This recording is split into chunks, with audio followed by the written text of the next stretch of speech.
Energy Secretary paid a visit to Madison to highlight ways taxpayers like you can save money by using less energy. Our Wisconsin State Capitol Bureau Chief Vanessa Kelson was there and explains some of the new benefits available.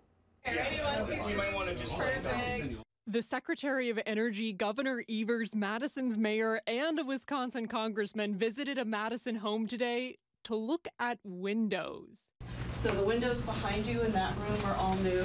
The new windows don't just make the house less drafty. Our bills this winter are 10% less than last winter. Cynthia Hirsch's window installation makes her eligible for a tax break. We want to replicate what Madison has done with the rest of the state, right? These leaders are encouraging residents to make improvements on clean energy and efficiency in their homes, just like Cynthia did.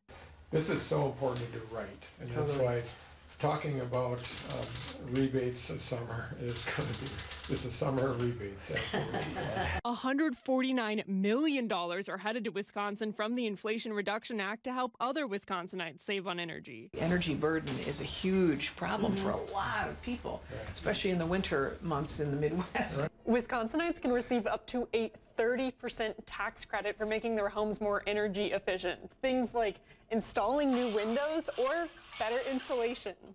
It is the largest investment in energy and energy efficiency that we have ever had in the history of this country. In Madison, Vanessa Kelson.